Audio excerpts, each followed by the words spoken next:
Well, it's an evening of glitz and glamour out here at Melrose Arch in Johannesburg as we celebrate the Olympic stars of yesteryear. So KFM has invited some of the legends to share with us their experiences, where they're from, how they became Olympians, and of course how they became champions. And hopefully reminisce a little bit, go down memory lane and share some of their experiences and impart their knowledge to the new stars that will be coming up, especially as we look ahead to the 2016 Rio Olympics. It promises to be an evening filled with glamour as well as a lot of memories. Stay with us. Okay, we're back. We're talking about Olympic Games in the past. We're talking about Olympic Games in the future. We're talking about champions, potential future champions who may just be in grade 4. Lots to talk about. We have a great stage full of people, actually.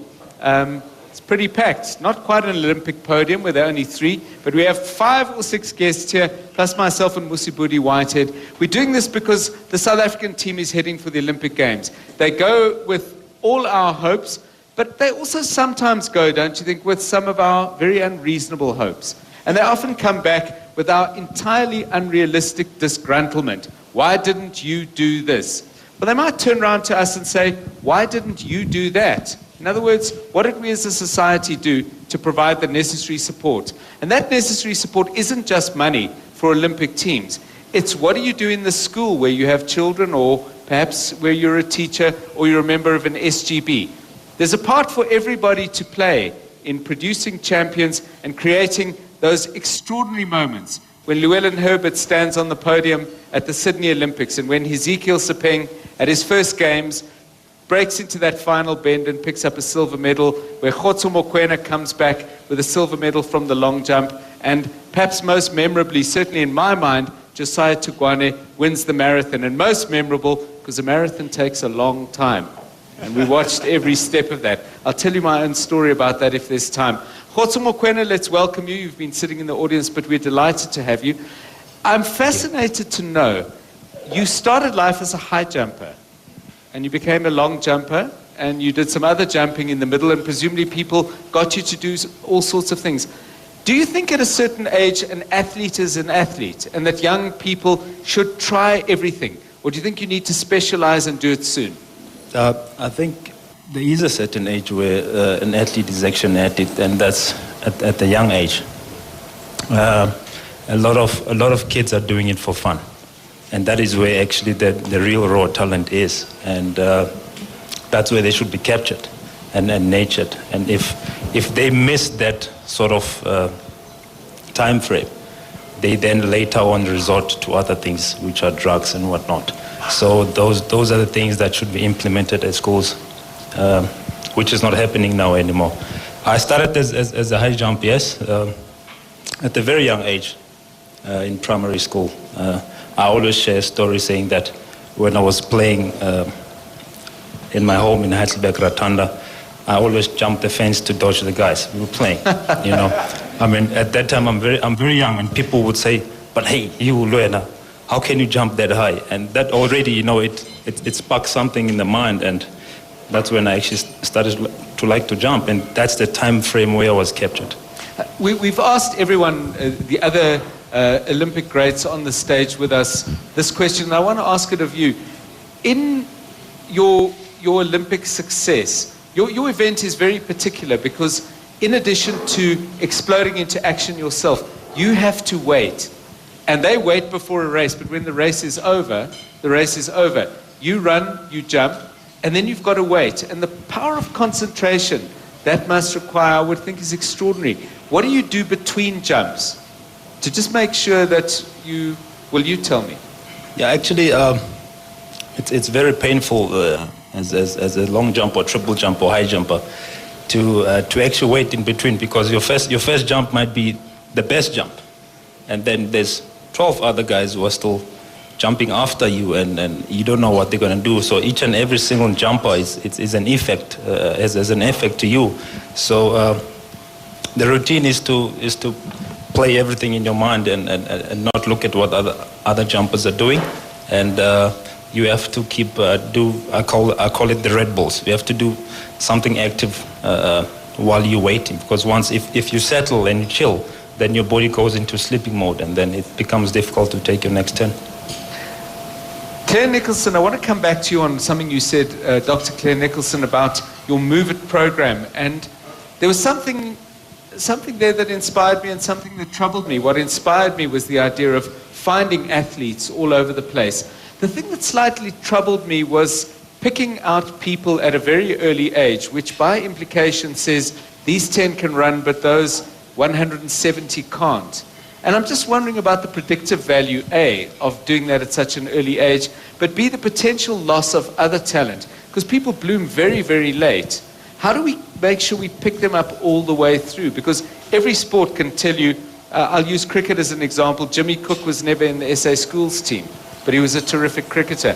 Jamie Vardy, for those who follow English football, played non-league football until 18 months ago and now plays for England. How do we make sure we get lots of children playing as a better way of finding the best? An excellent question, John. I think the difficulty here is that because we have such a small talent pool at the moment, the chances are that we have left out the majority of our talent. So if we widen our talent pool by a very deliberate effort to get a quality physical education program to everyone, that means that the chances of observing this concept called physical literacy becomes easier and easier. And what we're not trying to do is exclude. What we are trying to do is include. And just as the same question that you asked was, isn't it interesting that many athletes participating are not participating in their choice athletic mode at the beginning? They're participating in something extraordinarily else, and it doesn't have any real relationship to how they end up. And so for a cricket player, Jimmy Cook, to be the cricket player that he was, or whoever it is probably a default along the way, but it was exposure somewhere. It is the eclectic exposure of physical competence, what we call motoric competence. It's the ability to use both sides of your body efficiently and to be able to make very fast decisions. And if we can encourage our children across our nation to do those kinds of things, we'll also have less car accidents, fewer pedestrian deaths, because we've got more motorically or athletically competent people who can time the distance and the speed of an oncoming car, know that they can run across the road and make it to the other side. So by improving everybody's chance to be more athletic in South Africa, we're changing the quality of the lives of all. And out of that, we will still, I argue, John, pick up the physically literate children. And they will pick themselves. They'll have their hands up. They'll be pushing hard. And what we don't have is the opportunity to get them onto pathways. That's where we've got to fix real fast. Llewellyn, I mean, you work with young people at Hoërskool Brandwag, where you teach, and you've been a young man yourself, an athletic protege. And I want to ask you this. How do you know when it's enough pressure, but make sure it's not too much? Because I would imagine some people have said, you know what, I don't want to do this anymore. I just don't want that daily pressure on me all the time. You know what? It comes from the parents. Yes. And the parents sometimes wasn't a good athlete or sportsman when they were young, and then they want the children to achieve a certain achievement, stuff like that, and then they just pressure the kids the whole time and say, you must do this, you must do that, and there's athletics, there's netball, cricket, and all that other sports, and they ask the kids, or they pressure the kids to compete in everything, and that's when the kids is like, I don't want to do it after school anymore. You just have to let the kid do what they want. When I was in school, my parents said to me, whatever you want to do, do it. If you don't want to do athletics, you don't have to do it. And I think that's what the parents should do as well. Just help the kids and tell them, do what you want. Hezekiel, too much pressure, too little pressure? What's the balance in your mind? Presumably it's very, very different for each athlete and each sports person. My parents were not involved. I started this by myself. They didn't know where I am. They just saw me coming back one day with a trophy. Said I've run a 21K and I've won it. They training-wise, they don't know how hard it is. You know, I was alone, and the pressure was not there, and that kind of relieved me, because my parents were not in the stand. At the end, I end up telling them I don't feel good when they are there, because then I feel as if I must run for them. So rather watch on TV. If things don't go well with me, then I'm fine, and nobody's gonna be disappointed. Obviously, they will not ask me what happened, because they don't know what's happening. So, so yeah, it's a different. I grew up differently, you know, where Yes. from the rural areas, disadvantaged. My parents were not involved in what I'm doing, and the pressure was not there. I only had to deal with my coach, JP. So yeah. But now you're doing some coaching, and presumably you want people to push themselves, but at the same time, is there a point at which you say, this is an individual who will not respond well to too much pressure? I mean, I suppose the thing about athletics is it's measured. Yeah. If you want to qualify for the Olympics, you want to do the 800, you've got to reach a certain time. But even so, there must be a time when you say, okay, that's as far as I can push John, and that's what I should do for him. Yeah, no, there is a limit, because, you know, there's a thin line where you can overtrain the athlete, and the athlete will not do good. So from my experience of running, you know, I will rather let the athletes be fresh before the competition. I can measure the limit. I always give the athletes also a rest. You know, there must be a rest. For me, rest is part of training, because you need to go back, regenerate, and recover from everything that you've done, and sit down and get that energy before you can go for bigger championship. Yeah. And you have to listen to the athlete as well. Yes. And you have to communicate with the athlete and ask him how he feels and stuff like that. So listen to your athlete as well. And Motlatsi, I mean, you're working with a young man. We heard from him earlier, Kabelo Milamo. He goes to Poland. He's a 10,000 meter runner. He's in the World Junior Championships. How do you go about working with an athlete at that age? Before you joined us, I was just saying that being the best in the world at a certain age does in no way guarantee that you're going to be the best in the world when you get to senior competition. How do you set goals and, I suppose, try to visualize where your athlete's going to be in 3-4 years' time when he's getting towards his peak? Yes, you're right. Basically, it's about setting goals, Yes. long-term goals, working towards a goal step by step. Basically, I don't put pressure on them because they're still young. Without support, like Sepeng said, from family, they only have us as a training group. So I stay away from putting too much pressure on them while working towards achieving their goals. So that's how I work with them. And it helps when I start them young.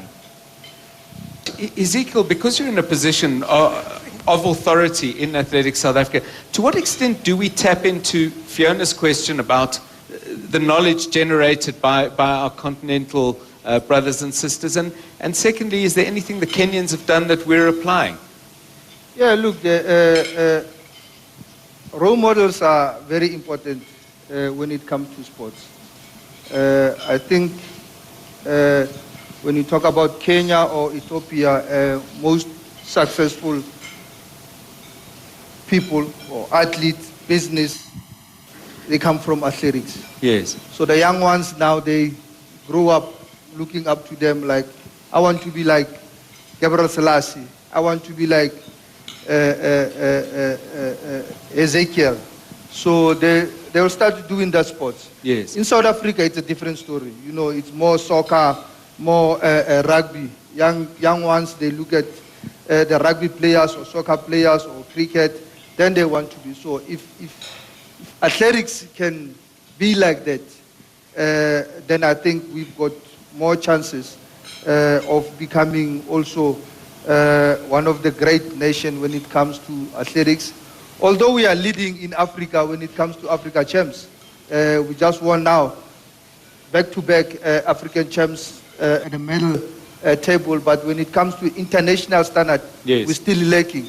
So I think if we can follow what other countries in athletics, Kenya and Ethiopia, where they've got the role models are coming from athletics, then we will survive here. Okay, we're back, everybody, and we're talking about athletics. We're talking ahead of the Olympics. We are with 3 great Olympians, all on one couch. Khotso Mokoena, Hezekiel Sepeng, Llewellyn Herbert. And a very interesting question from Charles Boloy just before the break. I'm going to give you, Khotso, the second part. How do you balance education, because the life of any kind of sportsman and woman is uncertain, but at the same time, keeping them focused and above all, creating enough time for them to put in the hours and the kilometers, if they're runners, to get to the top of their game? Yeah, actually, I wish Gift was here to hear this Yes. answer, because my first Olympic Games, I was also in matric. Yeah. And I had to choose. I just came back from the World Junior Champs in Grosseto, where I got a gold and a silver for long and triple jump. And 1 month later, I had to be at the Olympic Games. I had to choose between the games and writing the preliminary exams, which are quite important for a matriculant. Yes. Except they come every year. Yeah. I mean, for me, I was very excited, like Olympic Yes. Games. No. I'll write different papers when I come back. They can set up new papers for me, but I'm Yes. going to the games, which will be I think he's going to do exactly the same. Yes. And I got to the games. I took my school books with me. I threw them under the bed. I was not about that life. I mean, I wanted to do athletics. I didn't want to do anything else. But I learned from that lesson. I came back. I had to study and pass. Yes, I did pass my matric. But what he can do as an advice from me is to forget everything else that's happening. If he makes the decision to go to the games, just focus on that. And when he gets there, just get the experience. Don't get the experience that I got of going to the McDonald's and doing all these things. Yeah. That was fun. It was nice. I didn't worry about anything else. And my performance was bad. I was even late for my event, in fact, if someone still remember. And so he must just focus on what he's there to do. Yeah, It's a passion he has, so. Yeah.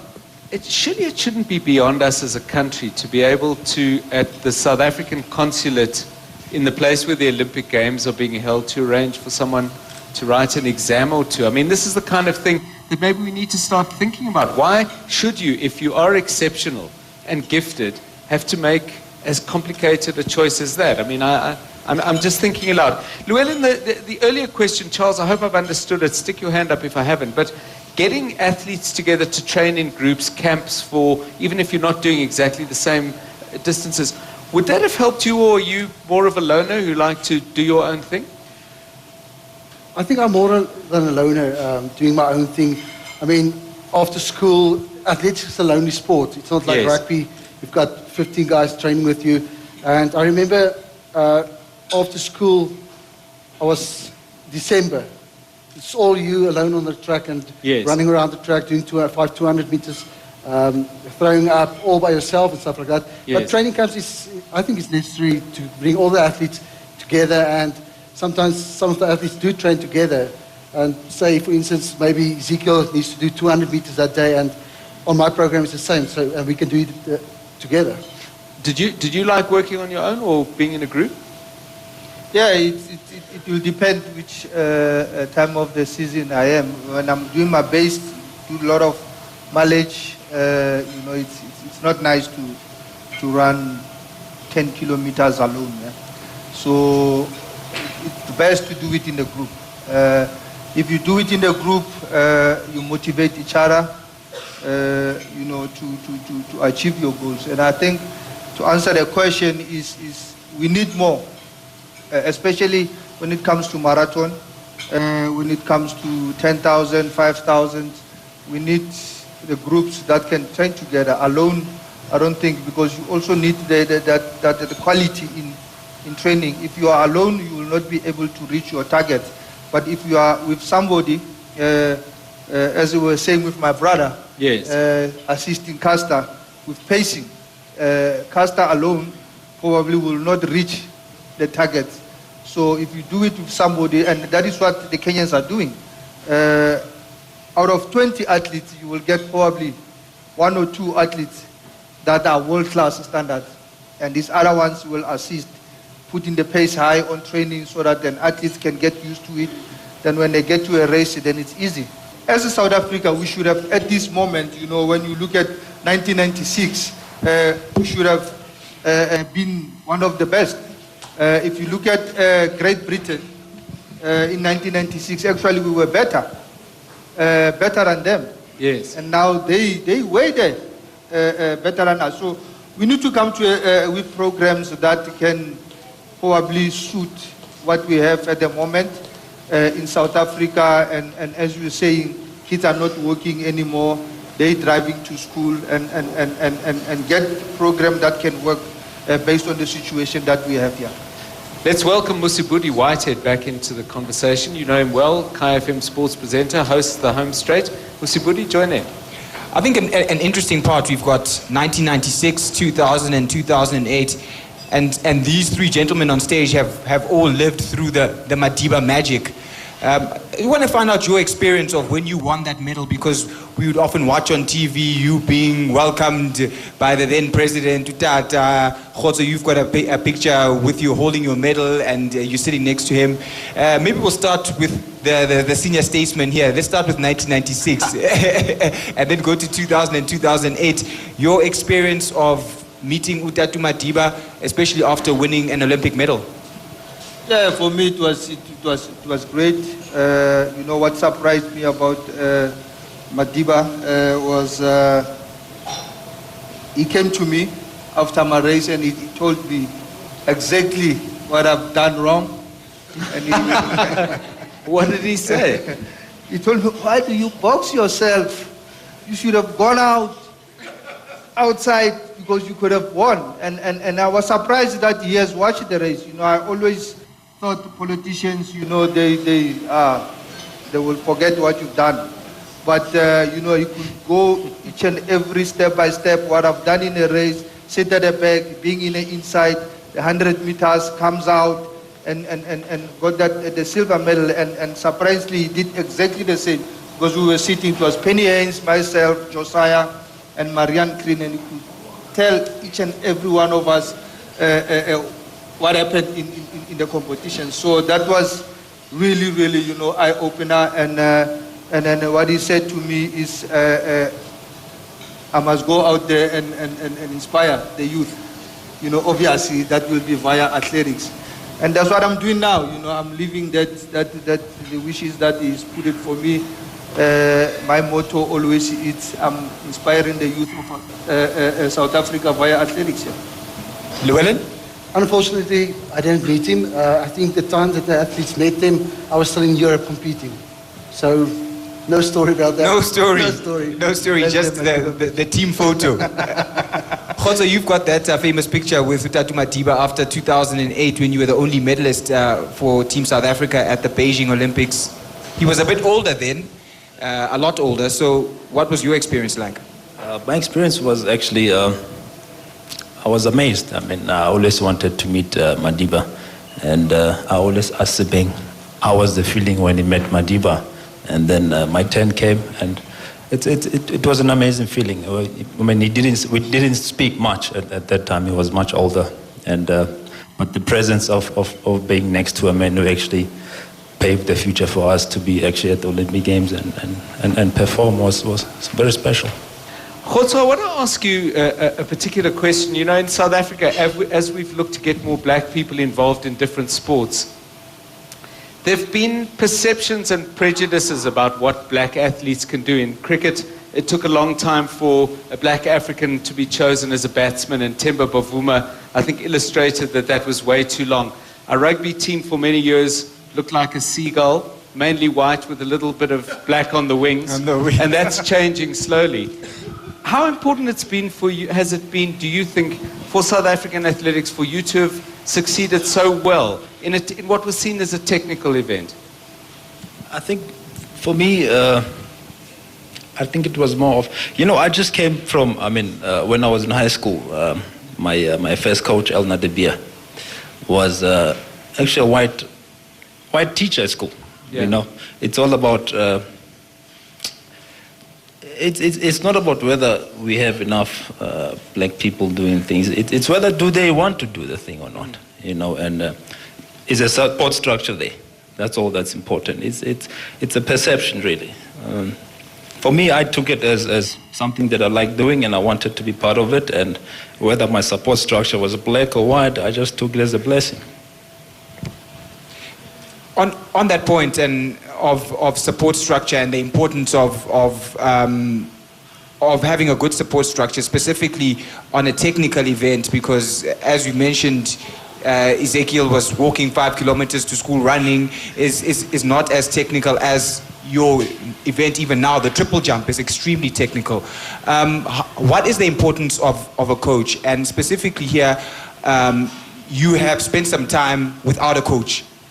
Even when you were doing the long jump, now with the triple jump, you've just recently returned to your coach, Emery.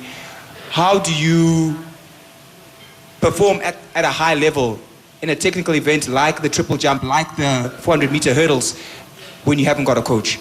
It's tough. Let me tell you one thing. There's no way that you can actually be in that standard without a coach. For me, like I said, my coach, Llewellyn Herbert, she was there the whole time. And then obviously changing coaches and so on. I think the longest I've been alone was actually a month maybe. And I think that's the longest a top athlete can be alone. Otherwise, you need to have the support structure to be able to perform. Otherwise, without that, it's impossible. Llewellyn, you're nodding your head? Yes, definitely. You have to have a coach. For taking time, stuff like that. And you don't have the time to get programs and workout programs as well. That's the coach's job. So if you have to go and work at programs, it's going to take another time for you where you can be on the track training and leave it to the coach. And especially technique, you have to get your technique right and stuff like that. You can't see yourself going over a hurdle and see what you do wrong. That's a coach's work. I want to ask each of you a question. We're going to come to the floor in a moment. I'm fascinated to know what it must be, particularly in a sport like yours, where you face to face, you're standing right next to somebody and it's one-to-one competition. How do you get the balance between being delighted at meeting one of your heroes, but believing you can beat them? And I ask that question because of Chad Leclerc's achievement at the last Olympics. Next to him was Michael Phelps, and presumably he grew up wanting to be Michael Phelps, and now he wants to beat Michael Phelps. And I wonder if any of you had an experience of being close to an idol and having to say, I admire you, I know how brilliant you are, but it's going to be my day today. Khotso, you were nodding? It's with me. I remember in 2007, 2006, where I started competing with Dwight Phillips, the great long jumper from the USA, and I always idolized him. People also like James Beckford. They were still competing when I came in, and I always wanted to beat these guys, and I always these are my role models. I'm watching their tapes all the time at home, trying to see how I can also better improve myself as a young man. And then as I got to that stage, I wanted to beat them, and once I actually beat James Ford, James Beckford, I was actually very excited. Then I said, I'm going for Dwight Phillips, and I did, and it's exciting, man. It's another feeling. So it's inspirational, it's not intimidating. Llewellyn? Yeah, definitely. Samuel Matete from Zambia, I think 1997, they brought him in to South Africa to run against me, and he had a time of 47.1 seconds, and I thought to myself, if I can race against him, they think I'm the same level as he is, I can beat him. On that day on the track, you just know you're the best. The guy who wants to come second or third, doesn't matter. I'm the number one. They have to beat me that day. 30-second story about Samuel Matete. I interviewed him, and he taught himself to hurdle by holding up a picture of Edwin Moses. and putting it in a place where he could see it. And he made a hurdle, he got the dimensions from a book, and he copied Edwin Moses. And he spoke about the time he met him at a World Championships and beat him in that race, but he said he could barely speak when he met him. It was so huge. So me and Sam got along very well. Yes. And I think 2000 Olympics, he was still there, and he said to me, you know, Llewellyn, it's for Africa now. Yeah, fantastic. And we raced against each other, and we did it for Africa. Fantastic. Ezekiel, an idol that you raced and beat or not? Probably me. I grew up a little bit earlier. I was competing. I didn't watch. Remember, I only saw Ilana Meyer, and I remember telling my coach, "What is she doing there on television?" That was '92. Yes. And the coach said, "It's Olympics," and I said, "I want to go next year." You know, and the coach said to me, JP said, "No, it comes every after 4 years." And I said again, "I want to go 4 years, which is '96, and I want to bring the same medal that she's got." You know, and it happened. You know, it certainly did. It happened exactly the same. I don't know why did I say that. I'm still asking myself, why you said that you want the same medal? You could have said gold there. Be careful what you wish for. Yeah, I had one of my friends, Motlatsi, came to me one day and confessed that, look, I had your picture in my room when I was young, and I wanted to be like you. Here I am now. I'm beating you. Did he offer you a picture for your room? Let's take another question. Yes, go ahead and tell us who you are. Hi guys, Andrew Hope from Supersport. Just a question regarding social media, and obviously living in a tech-savvy era. Does the social media hinder performances at a major tournament like the Olympics, or do the athletes maybe use it as a motivating tool to drive them to better their performances? And a question for Khotso. You obviously love your golf. Has Gary Player maybe spoken to you as a fill-in if Brandon Stone and Jakob van Zyl maybe pull out? Okay. Who wants to talk about social media? I think social media can make you or break you. I mean, if you like really all the negative stuff that's being said about you, if you take it personal and stuff like that, then it can break you. You just have to say, you know what, I'm the one on the track, I'm the guy competing, not the other people like writing all this stuff about you. So take some of the negative stuff positive. Yeah. Anyone else on social media? I those days for me, there was no social media. So I will say, for me, it will break you, especially when it's before the competition, because you can see anything there. What if somebody posted that your brother or your uncle is in a car accident and you are about to go, and that's the thing that you cannot, instead of you not seeing it, you will only hear about it after your competition. So it can break you, especially before competitions, yeah. If it's negative, yeah. Yeah? Yeah, I mean, social media definitely banned before a championship. I always try to stay away.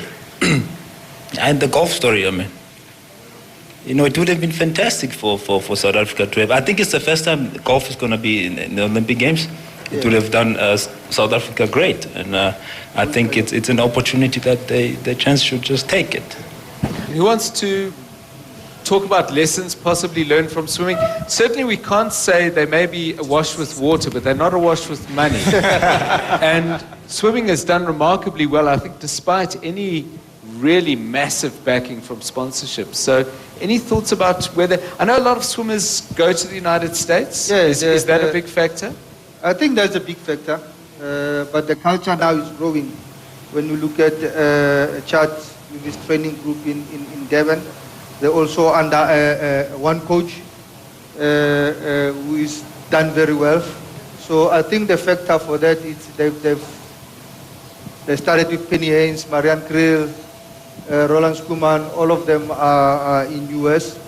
So Chad Litlaw is the only one that brought that medal coming from South Africa.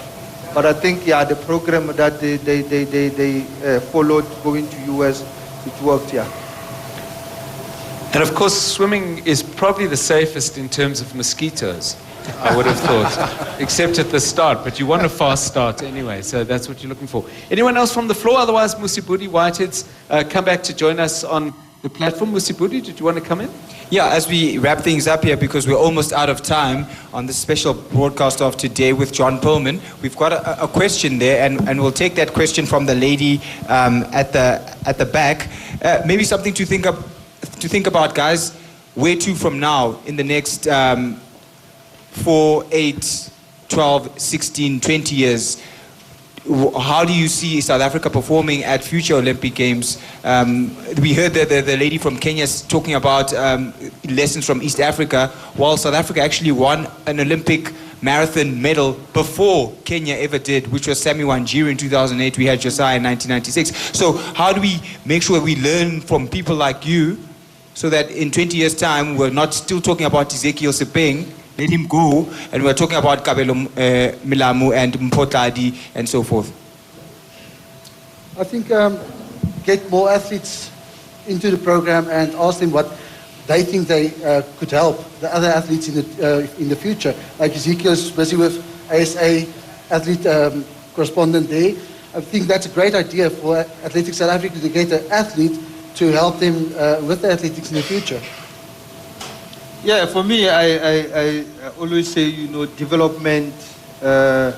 Sometimes we tend to talk development, just it's development, but to be able to really do the work down there, it's very difficult. We will get athletes, but where are the athletes gonna go? It's not gonna help. I busy do talent identification. From there, where am I sending those athletes? So it's something that we need to work on. I know that we don't have a proper system in South Africa compared to other countries where their system runs smoothly.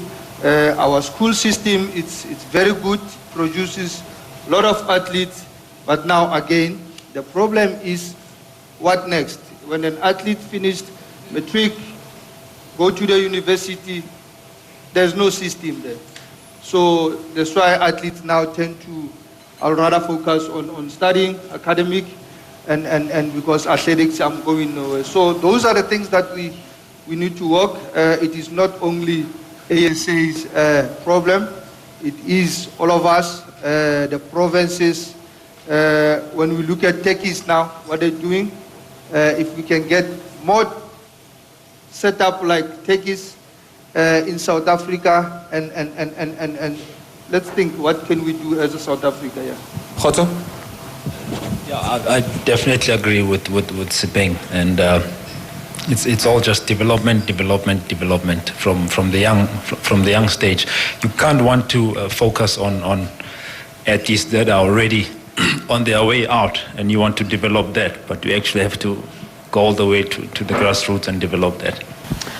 We're coming to the end of our show, Mkaya. Can I just tell you to all our listeners, next is the Law Report with Michael Mutswaneng Bill. He's going to be talking family law, talking to a mother and son who have some issues that they're dealing with, and he's got a couple of experts in to help him out. Don't miss the Law Report on 95.9. Musibudi, a final thought? Finally, just thank you so much to these gentlemen for joining us, and let's see when the team is named tomorrow, Khotso, whether you'll be going to a 4th Olympic Games or not. And to the rest of you, Hezekiel Sepeng, we know you've got your streets athletics program. We hope for more success in that field. And I think it's reiterating what you've all said, Llewellyn as well. We all need to play a part in making sure that South Africa produces more champions. And can I just say from everyone here with us at the Goliath Comedy Club and everyone listening on KFM 95.9, a big thank you to our guests. First of all, for their contribution tonight.